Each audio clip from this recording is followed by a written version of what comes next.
एक छोटे गांव में एक किसान अपने बेटे अहमद के साथ रहता था।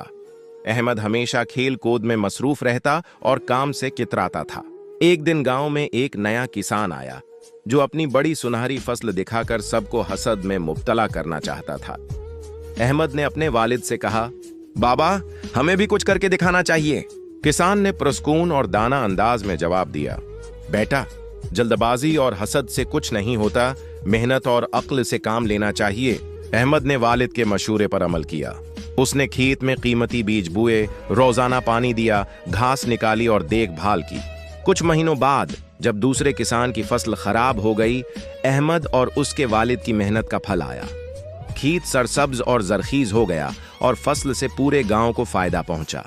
किसान ने मुस्कुराकर अहमद से कहा, बेटा, याद रखो, मेहनत और सब्र के बगैर कामयाबी नहीं मिलती और हसद की चालें कभी कामयाब नहीं होती। अहमद ने वालिद की बात गौर से सुनी और समझ गया कि मेहनत और सब्र ही असल कामयाबी के राज हैं।